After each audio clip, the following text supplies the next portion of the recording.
கண்ணியத்திற்குரிய எல்லாம் வல்ல அல்லாஹ்வின் நல்லடியார்களே,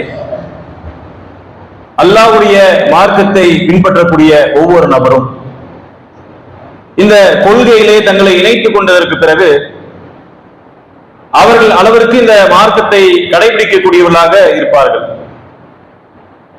அவ்வாறு கடைபிடிக்கக்கூடிய நேரத்திலே எல்லா மனிதர்களும் ஒரே அளவிற்கான நிலையிலே ஆர்வத்திலும் ஈடுபாட்டிலும் அவர்களிடத்திலே நம்மால் பார்க்க முடியாது. இந்த மார்க்கம்தான் சத்தியம், இந்த ஏகத்துவ கொள்கை தான் நம்மை மறுமையிலே நமக்கு ஈடேற்றத்தை பெற்றுத்தரும் என்று நம்பக்கூடிய கூட்டமாக இருந்தாலும் கூட, இதை உண்மை என்று நம்பக்கூடிய நபர்கள் கூட அனைவரும் ஒரே விதத்திலே ஆர்வமும் ஈடுபாடும் இந்த கொள்கையின்பால் இருக்கக்கூடியதை நம்மால் பார்க்க முடிவது கிடையாது. இப்படி மனிதர்களுக்கு மத்தியில் தான் இது வேறுபடுகிறதா என்று பார்த்தால், ஒரே மனிதனுடைய வாழ்க்கையிலே அவருடைய வாழ்க்கையிலே சில தருணங்களிலே ரொம்ப ஈடுபாடாக இருக்கக்கூடிய நபர்களாகும், சில நேரங்களிலே அந்த ஈடுபாடு குறையக்கூடியவர்களாகவும் நாம் மாறக்கூடிய ஒரு யதார்த்தத்தையும் நாம் பார்த்துதான் வருகிறோம். அப்ப ஒரு மனிதனுடைய வாழ்க்கையிலேயே இது சரியான கொள்கை தான் என்று நம்பக்கூடிய மனிதனுடைய வாழ்க்கையிலே இந்த ஊசலாட்டம் இருக்கதான் செய்கிறது. அப்ப இந்த கொள்கையை தவறென்று சொல்லக்கூடிய நபர்களை பற்றி நான் இங்க பேச விரும்பவில்லை, அது ஒரு தனி விஷயம். இதுதான் நமக்கு நாளை மறுமையில ஈடேற்றத்தை பெற்றுத்தரும் என்று நம்பக்கூடிய மக்களாக இருக்கக்கூடிய நாம் இந்த கொள்கையிலே நிலைத்திருக்க முடியுமா என்கிற கேள்வி நமக்கு மிக முக்கியமான கேள்வியாக இருக்கிறது.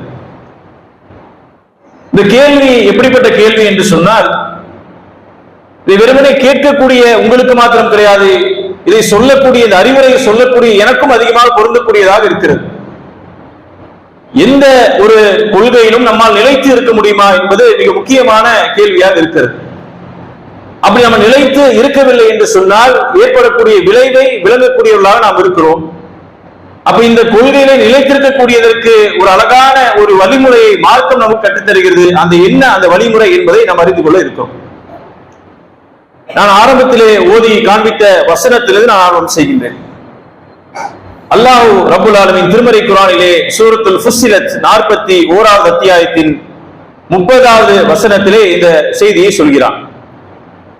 அல்லாஹ் ரப்புல் ஆலமீன் சொல்லக்கூடிய நேரத்திலே அல்லாஹ் தஆலா சொல்கிறான், இன்னல்லதீன காலு ரப்பன அல்லாஹ், யார் எங்கள் இறைவன் அல்லாஹ் என்று நம்பக்கூடியவர்களாக இருந்து சும்மஸ்தகாமு அதிலே நிலையானவர்களாக உறுதிமிக்கவர்களாக யார் இருக்கிறார்களோ அப்படிப்பட்டவர்களுடைய முடிவு எவ்வாறு இருக்கும் என்று சொன்னால், தத்தனஸ்ஸலு அலைஹிமுல் மலாயிகத்து, அவருடைய உயிர் பிரியக்கூடிய நேரத்திலே அல்லாஹ் வானவர்களை இறங்க செய்வானாம். அப்படி இறங்கக்கூடிய வானவர்கள் அவரிடத்திலே சொல்வார்களாம், அல்லா தஹாஃபு, நீங்கள் பயப்படாதீர்கள், வலா தஹ்ஸனு, நீங்கள் கவலைப்படாதீர்கள், வபஷிரு பில் ஜன்னத்தில்லதி குன்தும் துஅதுன், உங்களுக்கு வாக்களிக்கப்பட்டிருக்கக்கூடிய சொர்க்கத்திற்கான நன்மாராயத்தை நீங்கள் பெற்றுக் கொள்ளுங்கள் என்று சொல்லி வானவர்கள் இறங்கி வந்து சொல்வார்கள். யாருக்கு சொல்வார்கள் என்று சொன்னால், யார் அல்லாஹ்வை நம்புகிறோம் என்று கொள்கையை சொல்லக்கூடிய நபர்கள் மாத்திரம் கிடையாது, சும்மஸ்தகாமு, அதில் நிலையாக யார் இருக்கிறார்களோ அவர்களுக்கு தான் இது கிடைக்கக்கூடிய வெகுமதி. அதே பொழுது எப்போது நடக்கக்கூடிய ஒரு நிகழ்வாக இருக்கிறது, ஒரு மனிதன் இந்த உலகத்திலே வாழ்ந்து அவனுடைய உயிர் கைப்பற்றப்படக்கூடிய இந்த தருணத்திலே, அவருடைய உயிர் இந்த உலகத்தை விட்டு பிரியக்கூடிய ஒரு தருணத்திலே வானவர்கள் வந்து அவர்களை ஆசுவாசப்படுத்துவார்கள். நீங்கள் கவலைப்படாதீர்கள், நீங்கள் வாழக்கூடிய நேரத்திலே வெறுமனே அல்லாஹ்வை நம்புகிறோம் என்று மாத்திரம் நீங்கள் சொல்லாமல் அதிலே நீங்கள் உறுதியாக இருந்தீர்களே, நிலையாக இருந்தீர்களே, அந்த ஒரு காரணத்திற்காக நீங்கள் எதற்காக எந்த சொர்க்கம் உங்களுக்கு வாக்களிக்கப்பட்டிருக்கிறதோ, எந்த சொர்க்கத்திற்காக நீங்கள் நிலையானவர்களாக நீங்கள் இருந்தீர்களோ அந்த சொர்க்கத்தை நீங்கள் பெற்றுக் கொள்வீர்கள் என்று சொல்லி வானவர்கள் இறங்கி வந்து சொல்வார்கள் என்று சொல்லக்கூடிய செய்தியை பார்க்கிறோம். அல்லாஹ்வுடைய தூதர் காலத்தில் கூட ஒரு இடத்திலே அல்லாஹ்வுடைய தூதர் இடத்திலே கேட்கப்படுகிறது. சஹீஹுல் முஸ்லிம் என்ற ஹதீஸ் கிதாபிலே 62வது செய்தி இடம்பெற்றிருக்கிறது. ஒரு நபித்தோழர் வந்து கேட்கிறாங்க, அல்லாஹ்வுடைய தூதரே, யா ரசூலுல்லாஹி, அல்லாஹ்வுடைய தூதரே, குல், நீங்கள் எனக்கு சில உபதேசங்களை செய்யுங்கள். எது பத்தி? லீஃபில் இஸ்லாமி கௌலன் லா அஸ்அலு அன்ஹு அஹதன் பஅதக், இஸ்லாம் குறித்து எனக்கு சில அறிவுரைகளை அல்லாஹ்வுடைய தூதரை நீங்கள் எனக்கு செய்யுங்கள். இதற்கு பிறகு இந்த அறிவுரை நான் யாரிடத்திலும் கேட்க வேண்டிய அவசியம் இருக்கக்கூடாது. ஒரு அறிவுரை நீங்கள் சொல்லுங்க, அல்லாஹ்வுடைய தூதர்கிட்ட கேட்கிறான். அது எப்படிப்பட்ட அறிவுரையாக இருக்க வேண்டும் என்று சொன்னால், இதற்கு பிறகு இந்த அறிவுரை யாரும் என்னிடத்திலே சொல்ல வேண்டிய அவசியம் இல்லை, நான் இஸ்லாம் குறித்து யாருக்கும் கேட்க வேண்டிய அவசியம் இல்லாத அளவிற்கு ஒரு அறிவுரை சொல்லுங்கள் என்று சொல்லப்படுகிறது. சொன்ன மாத்திரத்திலே அல்லாஹ்வுடைய தூதர் அழகாக சொல்லி காண்பித்தார்கள், குல் ஆமன்து பில்லாஹி, அல்லாஹ்வை நம்புகிறேன் என்று நீ சொல், சும்மஸ்தகிம், அதிலே நிலையாக நீ நில் என்று சொல்லி காட்டுறாங்க. அப்ப அல்லாஹ்வை நம்புகிறோம் என்கிற அந்த செய்தியிலே நிலையாக நீங்கள் நின்றீர்கள் என்று சொன்னால் இதுதான் இஸ்லாம் என்று அழகாக ரசூலுல்லாஹ் நமக்கு பாடம் நடத்துறாங்க. அப்ப இந்த கேள்வி நமக்கு என்ன எழுகிறது என்று சொன்னால், அப்படி நிலையாக நம்மால் இருக்க முடியுமா? எல்லா நேரத்திலும் எல்லா காலகட்டத்திலும் நம்மால் நிலையாக இருக்க முடியுமா? நாம் செய்யக்கூடிய வணக்க வழிபாடுகளை எடுத்துக்கொள்வோம், நாம் செய்யக்கூடிய நல் அறங்களை எடுத்துக்கொள்வோம், நாம் செய்யக்கூடிய பிரச்சாரங்களை எடுத்துக்கொள்வோம், நாம் செய்யக்கூடிய தாவா பணியிலே சில நேரங்களில் நாம் எடுக்கக்கூடிய முடிவுகளை எடுத்துக்கொள்வோம். இது அனைத்து விஷயத்திலும் எல்லா நேரத்திலும் நிலையாக இருக்க முடியுமா என்பது மிக முக்கியமான ஒரு கேள்வியாக இருக்கிறது. அது நிச்சயமாக முடியும். இதை கடைபிடித்தால் எதை கடைபிடிக்கிறோம்? அல்லாஹ்வுடைய தூதர் குறித்து கேட்கப்படுகிறது, அல்லாஹ்வுடைய தூதருடைய வாழ்க்கை எப்படி இருந்தது என்று கேட்கக்கூடிய நேரத்திலே அல்லாஹ்வுடைய தூதர் குறித்து சொல்லப்படுகிறது. சஹீஹ் புகாரி என்ற ஹதீஸ் கிதாபிலே 1987வது செய்தியாக இடம்பெற்றிருக்கிறது. கான அமலு ரசூலுல்லாஹி தீமதன், அல்லாஹ்வுடைய தூதர் எந்த ஒரு காரியத்தை செய்தாலும், எந்த ஒரு நல் அமலை நல் அறங்களை செய்தாலும் அந்த காரியத்திலே நிலைத்திருக்கக்கூடிய ஒரு தன்மையிலே அல்லாஹ்வுடைய தூதர் இருப்பார்கள். அது சிறிது பெரிது என்ற எல்லாம் பார்க்கவில்லை. அல்லாஹ்வுடைய தூதர் எதை செய்தாலும் செய்யக்கூடிய அமல் எப்படி அந்த தரத்தில் இருக்கும் என்று சொன்னால், நல் அறம் எப்படி ஒரு தரத்தில் இருக்கும் என்று சொன்னால் அது நிலைத்திருக்கக்கூடிய ஒரு தன்மை இருக்கும் என்று சொல்லி அல்லாஹ்வுடைய தூதருடைய வாழ்க்கை குறித்து சொல்லப்படுகிறது. அப்ப எப்படி நம்மால் நிலைத்திருக்க முடியும்? அல்லாஹ்வுடைய தூதர் இந்த திருமறை குர்ஆனுக்கு ஒரு விளக்கமாக அனுப்பப்பட்ட ஒரு நபர், அவருடைய வாழ்க்கையிலே தன்னுடைய கொள்கையிலே மார்க்க பிடிப்பிலே மார்க்கத்தில் இருக்கக்கூடிய ஆர்வத்திலே ஈடுபாட்டிலே அனைத்திலும் நிலையாக இருந்தார்களே, நம்மால் எப்படி இருக்க முடியும் என்று சொன்னால் அழகாக பல உபதேசங்களை ரசூலுல்லாஹ் சொல்லி காட்டுறாங்க. சஹீஹ் புகாரி ஹதீஸ் கிதாபிலே 39வது செய்தி இடம்பெற்றிருக்கு. ரசூலுல்லாஹ் சொல்லி காட்டுறாங்க, இன்ன தீன யுஸ்ருன், மார்க்கம் இருக்கிறதே மார்க்கம் ரொம்ப இலகுவான ஒரு மார்க்கம். இப்படி இலகுவாக இருக்கக்கூடிய மார்க்கத்தை நீங்கள் எப்படி இருக்க வேண்டும் என்று சொன்னால் அல்லாஹ்வுடைய தூதர் சொல்லி காட்டுறாங்க, வலன் யுஷாதன் அத்தீன அஹதுன் இல்லா கலபஹு, இந்த மார்க்கம் ரொம்ப எளிமையான ஒரு மார்க்கமாக இருக்கிறது, யார் இதை கடினமான மார்க்கமாக நீங்கள் சித்தரிக்கக்கூடியவர்களாக நீங்கள் மாறிவிடுகிறீர்களோ, இந்த மார்க்கத்தை கடைபிடிப்பது ரொம்ப சிரமமான ஒரு காரியமாக யார் இதை நீங்கள் மாற்றி விடுகிறீர்களோ அப்படிப்பட்ட நபர்களுக்கு இந்த மார்க்கம் அவர்களை மிகைக்கக்கூடியதாக மாறிவிடும். அல்லாஹ் பல விஷயங்களை சலுகை வழங்கி இருக்கிறான், நிறைய லேசாக்கி வைத்திருக்கிறான். அந்த லேசான விஷயத்தை பின்பற்றி விட்டு நீங்கள் செல்லுங்கள். யார் இதை கடுமையான ஒரு மார்க்கமாக நீங்கள் மாற்ற நினைக்கிறீர்களோ அது அவர்களை மிகைக்கக்கூடியதாக மாறிவிடும் என்று சொல்லிவிட்டு ரசூலுல்லாஹ் சொல்லி காட்டுறாங்க, நீங்கள் வாழக்கூடிய நேரத்தில் எந்த ஒரு அமலை நீங்கள் செய்தாலும் கூட அந்த அமலை அளவான அடிப்படையில் நீங்கள் செய்யுங்கள். இதை கேட்கக்கூடிய நேரத்தில் நமக்கு ஒரு ஆச்சரியம் இல்லை, என்னடா மார்க்கத்தை பின்பற்றக்கூடிய நமக்கு ஏராளமான இடங்களிலே நன்மையின் பக்கம் நீங்கள் விரைந்து செல்லுங்கள் என்று சொல்லப்படக்கூடிய மார்க்கத்திலே அளவாக செய்யுங்கள் ஏன் சொல்லப்படுகிறது? நல்லறத்தை பார்த்து விரைந்து தான் செயல்பட வேண்டும், அது மாற்று கருத்து கிடையாது. அப்படி விரைந்து செய்யக்கூடிய நேரத்திலும் செய்யக்கூடிய அமல் அளவானதாக இருக்க வேண்டும். மேலும் ரசூலுல்லாஹ் சொல்லி காட்டாங்க, எது சத்தியத்திற்கு நெருக்கமாக இருக்கிறதோ, எவ்வளவு நெருக்கமாக உங்களால் இருக்க முடியுமோ அந்த அளவுக்கு நீங்கள் நெருக்கமாக நீங்கள் செயல்படுங்கள். வபிஷ்ரு, அப்படி நீங்கள் செய்தீர்கள் என்று சொன்னால்தான் அல்லாஹ் உங்களுக்கு நன்மாராயம் செய்வான். எப்ப செய்வான்? உன் நல் அறங்களை நாம் செய்து வருகிறோம், காரியங்களை செய்து வருகிறோம், அது வணக்க வழிபாடாக இருந்தாலும் பரவாயில்லை. எந்த அளவிற்கு அல்லாஹ்வுடைய மார்க்கத்திலே வணக்க வழிபாடுகளுக்கு முக்கியத்துவம் வழங்கப்பட்டிருக்கிறதோ அந்த அனைத்து காரியங்களை செய்யக்கூடிய நேரத்திலும் நம்மிடத்திலே கடைபிடிக்கக்கூடிய மிக முக்கியமான அம்சம் எதுவாக இருக்க வேண்டும் தெரியுமா? அதில் அளவான அளவிற்கு நாம் செய்யக்கூடியவர்களாக இருக்க வேண்டும். சத்தியத்திற்கு எவ்வளவு நெருக்கமாக செயல்பட முடியுமோ அதை நீங்கள் செயல்படுத்துங்கள். அப்பொழுதுதான் வபிஷிரு, நீங்கள் நன்மாராயம் பெறுவீர்கள். வஸ்தைனு, அல்லாஹ்விடத்தில் நீங்கள் உதவி தேடுங்கள், காலையிலும் மாலையிலும். அதே போல இரவிலே சில நேரங்களில் நீங்கள் அல்லாஹ்விடத்தில் உதவி தேடுங்கள் என்று சொல்லப்படுகிறது. அப்ப ஒருவன் இந்த கொள்கையில் நிலைத்திருப்பதற்கு மிக முக்கியமான அடிப்படை என்ன தெரியுமா? அவன் ஆரம்ப காலகட்டத்தில் இருந்து அவன் யோசித்து பார்க்க வேண்டும். அல்லாஹ்வுடைய மார்க்கத்தை பின்பற்றக்கூடிய நான் ஒரு குறுகிய காலத்திற்கு பின்பற்றக்கூடியவன் கிடையாது, ஒரு மணி நேரத்திற்கு இந்த மார்க்கத்தை பின்பற்றக்கூடியவன் கிடையாது. வழங்கப்பட்டிருக்கக்கூடிய ஆட்களில் ஒரு 5 ஆண்டு காலம் நான் இந்த மார்க்கத்தை பின்பற்றக்கூடியவன் கிடையாது.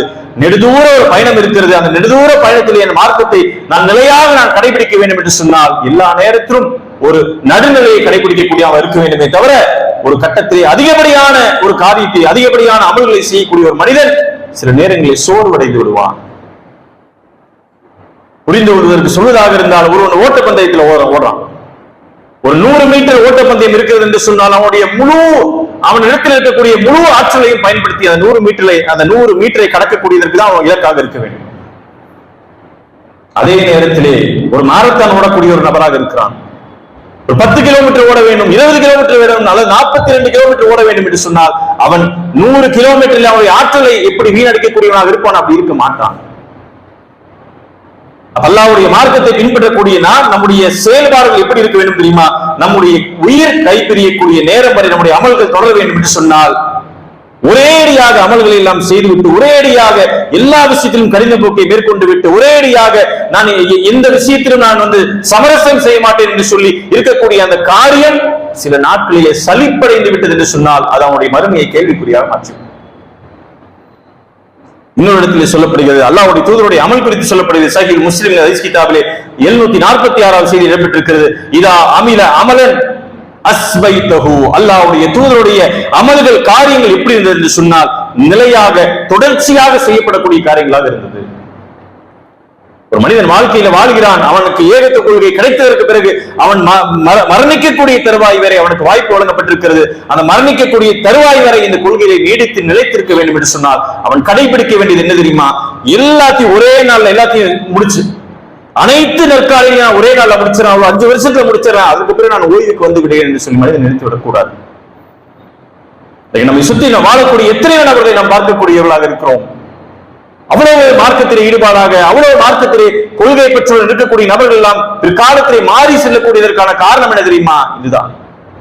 அந்த நடுநிலையை கடைபிடிக்காதவர்களாக ஒரேடியாக நிறைய அமல்கள் செய்கிறோம், நிறைய நற்காரியங்களை செய்கிறோம் என்கிற பெயரிலே வீணடிக்கக்கூடியவர்களாக மாறிவிடுகிறார்கள். அல்லாஹ் நம்மை பாதுகாக்க வேண்டும். நம்முடைய இலக்கு எதுவாக இருக்க வேண்டும் என்று சொன்னால் நம்முடைய உயிர் அல்லாஹ்வுடைய கருத்தில் நம்முடைய உயிர் பிரியக்கூடிய தருவாயிலே நாம் இந்த ஏகத்துக்குள்ளே நீடித்திருக்க வேண்டும் என்பதை தான் இலக்காக வைத்து செயல்படக்கூடியவர்களாக இருக்க வேண்டும். அல்லாஹ்வுடைய தூதர் குறித்து சொல்லப்படுகிறது. சூரத்துல் ஹூத் 11வது அத்தியாயம் 112வது வசனத்திலே சொல்லப்படுகிறது, ஃபஸ்தகிம், இறைத்தூதரை பார்த்து அல்லாஹ் தஆலா சொல்றான், நபியே நீங்கள் உறுதிமிக்கவர்களாக நீங்கள் நிலைத்திருங்கள், கமா உமிர்த்த, உங்களுக்கு எது கட்டளையிடப்பட்டிருக்கிறதோ அதில் நீங்கள் நிலையானவர்களாக நீங்கள் நில்லுங்கள். ஒமன் தாப மஅக, உங்களுடன் யார் பாவ மன்னிப்பு கேட்டு திரும்பி வரக்கூடியவர்களாக நல்லவர்களாக யார் இருக்கிறார்களோ அவர்களும் உங்களிடத்தில் நிலைத்திருக்கக்கூடியவர்களாக இருக்க வேண்டும். வலா தத்தகவ், நீங்கள் வரம்பு மீறக்கூடிய வேலையை செய்து விடாதீர்கள். இன்னஹு பிமா தஅமலூன பஸீர், அல்லாஹ் நீங்கள் செய்யக்கூடியதெல்லாம் பார்த்து கொண்டிருக்கிறான்னு சொல்லப்படுகிறது. நபியே நீங்கள் ஒரு நற்காரியத்தை செய்யுங்கள், அதற்கு பிறகு அப்படி அல்லாஹ்வுடைய கட்டளை இல்லவே இல்லை. உங்களுக்கு கட்டளையிடப்பட்டதில் நீங்கள் நிலைத்திருக்கக்கூடியதான் நபியே நீங்கள் இருங்கள். அப்படி நிலைத்திருக்கக்கூடியதாக இருக்க வேண்டும் என்று சொன்னால் அல்லாஹ்வுடைய பல சந்தர்ப்பங்களிலே அல்லாஹ்வுடைய சொன்ன அறிவுரை என்ன தெரியுமா? மார்க்கத்திலே நீங்கள் நிதானத்தை கடைபிடிங்கள், நடுநிலையை கடைபிடிங்கள் சொல்லக்கூடிய ஒரு விஷயத்தை திரும்ப திரும்ப ஞாபகப்படுத்தி இருக்கிறார். ஒரு சந்தர்ப்பத்திலே அல்லாஹ்வுடைய தூதர் தன்னுடைய வீட்டுக்கு வராங்க. அன்னை ஆயிஷா ரலியல்லாஹு அன்ஹா அவர்கள் இருக்காங்க. அன்னை ஆயிஷா ரலியல்லாஹு அன்ஹா அவர்கள் இருக்கக்கூடிய நேரத்திலே ஒரு பெண்மணி இருக்கிறாங்க. அந்த பெண்மணியை பார்த்து ரசூலுல்லாஹ் கேட்கிறாங்க, மன் ஹாதா, இந்த பெண்மணி யார் என்று கேட்கிறாங்க. உடனே அவங்க சொல்றாங்க, காலத் ஃபுலானது லா தன்ஆமு, இந்த பெண்மணி யார் தெரியுமா? இந்த பெண்மணி குறித்து நான் கேள்விப்பட்டது இல்லையா? இந்த பெண்மணி தான் இரவுல தூங்கவே மாட்டாங்க அப்படிங்கிறாங்க. சொல்லிட்டு சொல்றாங்க, ஃபதகர்து மின் ஸலாத்திஹா, இவர்கள் குறித்து நீங்கள் கேள்விப்பட்டது இல்லையா? எவ்வளவு தொழுகையில எவ்வளவு ஈடுபாடாக இருப்பார்கள் என்பதை நீங்கள் கேள்விப்பட்டது இல்லையா என்று ஆயிஷா நாயகி கேட்கிறாங்க. ரசூலுல்லாஹ் அதை ஊக்குவிக்கவில்லை. ஏன்? தொழுகை எவ்வளவு மிக முக்கியமான ஒரு அமல். இரவு நேர தொழுகை என்று சொன்னால் அல்லாஹ்வை நெருங்கக்கூடிய ஒரு அமல். அதில் அல்லாஹ் ரசூல் அங்க ஊக்குவிக்கல. என்ன தெரியுமா ரசூலுல்லாஹ் சொல்றாங்க? அந்த பெண்மணியை பார்த்து சொல்றாங்க, முதல்ல ஆயிஷா நாயகியை பார்த்து சொல்றாங்க, மா மஹ் அலைக்கும், நீங்கள் இந்த பெண்மணியை புகழ்வதை நிறுத்துங்கள். முதல்ல யார புகழ்றாங்க? ஆயிஷா நாயகி. அல்லாஹ்வுடைய தூதரே, இந்த பெண்மணி நீங்க கேள்விப்பட்டது இல்லையா? இரவெல்லாம் உறங்கவே மாட்டாங்க, வணக்க வழிபாடுகளில் ஈடுபட்டுக் கொண்டே இருப்பார்கள், இந்த பெண்மணி குறித்து உங்களுக்கு தெரியாதான்னு கேட்கிறாங்க. உடனே அன்னை ஆயிஷா அவர்களை சொல்கிறார்கள், நீங்கள் அமைதியாக இருங்கள், மஹ் அலைக்கும், நீங்கள் அவர்களை நீங்கள் பெருமைப்படுத்த வேண்டாம் என்று சொல்லிவிட்டு ரசூலுல்லாஹ் சொல்லி காட்டுறாங்க, பிமா துதீகுன ஃபவல்லாஹி லா யமாலுல்லாஹ் அஸ்ஸ வஜல்ல ஹத்தா தமாலு வலாக்கின்ன அஹப்ப தீன இலைஹி மா தாவம அலைஹி சாஹிபு. இந்த பெண்மணியை பார்த்து சொல்றாங்க, வணக்க வழிபாடுகளில் நல் அறங்களில் நல் அமல்களில் உங்களால் இயன்ற அளவுக்கு நீங்கள் செய்யுங்கள். நீங்கள் அதிகப்படியான அமல்களை செய்ய வேண்டும் என்று நீங்கள் செய்துவிட்டு உங்களுடைய சக்திக்கு மீறி சில காரியங்களை நீங்கள் செய்துவிட்டு அல்லாஹ்வை திருப்திப்படுத்த வேண்டும் என்று நீங்கள் நினைக்காதீர்கள் என்று சொல்லிவிட்டு சொல்கிறார்கள். அஹப்ப தீன இலைஹி, அல்லாஹ்விற்கு மார்க்கத்திலே பிடித்தமான விஷயம் எது என்று சொன்னால், எந்த அடியான் ஒரு காரியத்தை செய்கிறான் அந்த காரியத்திலே நிலையாக செய்யக்கூடியவனாக இருக்கிறானோ அதுதான் அல்லாஹ்வுக்கு பிடித்தமானதாக இருக்கு. ஒரேடியாக ஒரு யதார்த்தத்தை நம்ம யதார்த்தத்தை உணர்ந்து கொள்வோம். ஒரு பெண்மணி பார்க்கிறாங்க, தூங்குவதே கிடையாது, 1 மாச காலம் முடியுமா, அது 2 மாத காலம் முடியுமா, அல்ல 6 மாத காலம் முடியுமா, அது 6 மாத காலம் தூங்காமல் வெறுமனே வழிபடுவதற்காக நான் இருக்கிறேன், தூக்கத்தை நான் தியாகம் செய்கிறேன் என்று சொல்லி அந்த பெண்மணி செய்து விட்டால் என்று சொன்னார். அதற்கு பிறகு இரவு தொழுகையே தொழாத பெண்மணியாக மாறிவிட்டார். ரசூல் அதை எதிர்பார்க்கவில்லை. அல்லாஹ்க்கு எது பிடித்தமான தெரியுமா, இரவெல்லாம் நிக்க வேண்டாம், இரவுல தூங்குங்க, கொஞ்சம் விழித்திருங்க, ஒரு 2 ரக்காத் தொழுங்க, அது நீங்க நிலைத்து நில்லுங்கள். இது வெறுமனை தொழுகைக்கு சொல்லப்படக்கூடிய விஷயம் என்று நினைத்துவிடக்கூடாது.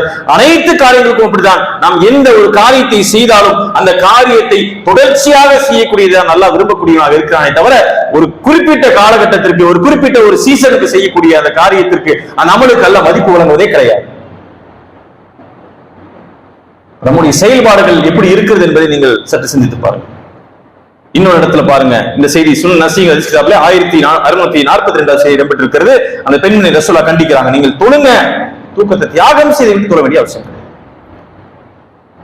அடுத்த ஒரு செய்தியை பாருங்கள், அல்லாஹ்வுடைய தூதர் சொல்லி காட்டுறாங்க. சஹீஹ் புகாரி ஹதீஸ் கிதாபிலே 5861 செய்தி இடம்பெற்றிருக்கிறது.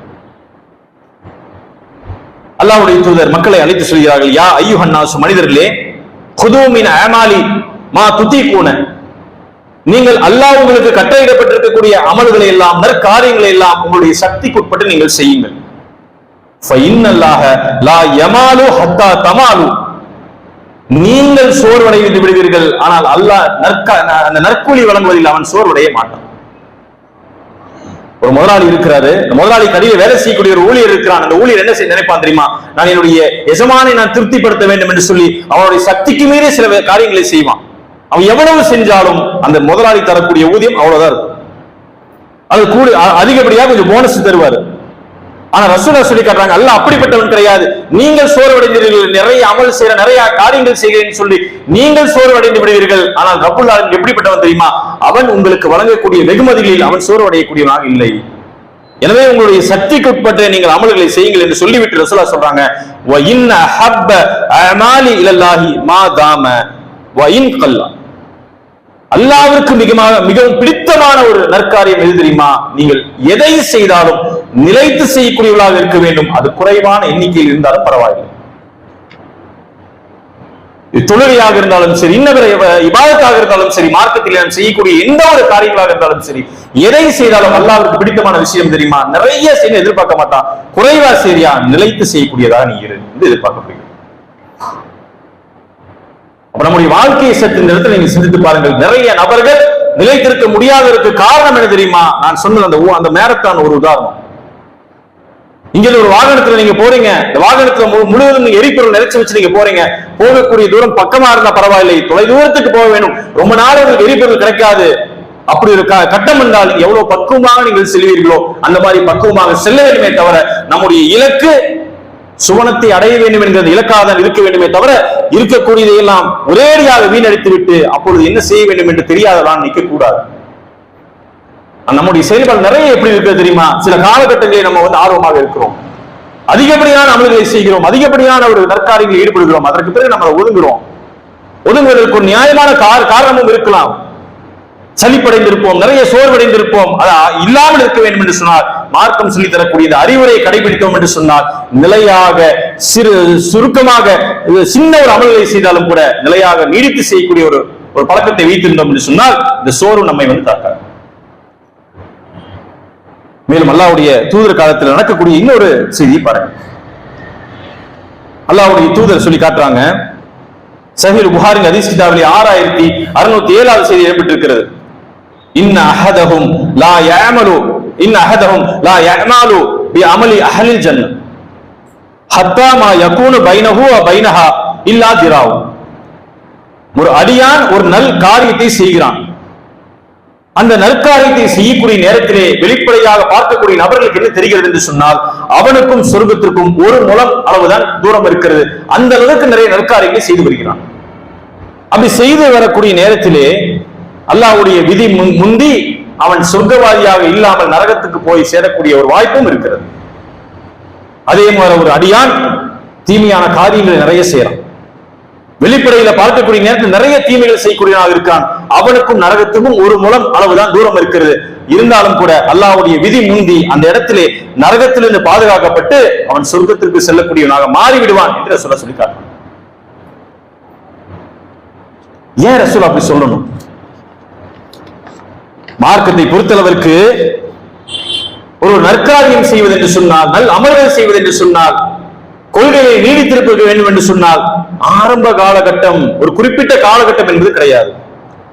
கடைசி காலகட்டம் வரை அவனால் இருக்க முடியும். அது முடியதற்கு ஒரே காரணம் என்னன்னு சொன்னா, எதை செய்தாலும் அளவானதாக நிதானமாக செய்யக்கூடியவனாக இருந்தான் என்று சொன்னால் இதில் அழகாக இந்த ஒரு காரியத்தை அவன் முறியடிக்கக்கூடியவனாக மாறிவிடுவான். ஒரே ஒரு செய்தியை சொல்லி என்னுடைய இந்த உரையை நான் நிறைவு செய்கின்றேன்.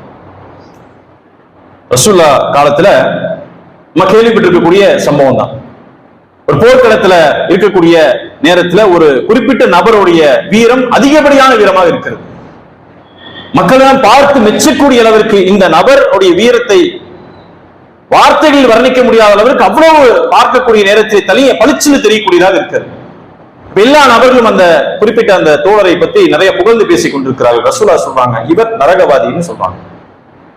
சஹாபாக்களுக்கு ஆச்சரியம், என்னடா இப்படி அல்லாஹ்வுடைய பாதையிலே போரிடக்கூடியவர்களாக இருக்க நரகவாதியா என்று சொல்லி அவர்களை பின்தொடர்ந்து போகக்கூடிய நேரத்துல அந்த நபர் ஒரு கட்டத்திலே அந்த போர்க்களத்திலே ஏற்பட்ட காயத்தின் விளைவாக ஒரு கத்தியை வச்சு அதுல மீது அவர் தற்கொலை செய்து மாய்த்துக் கொள்கிறார்.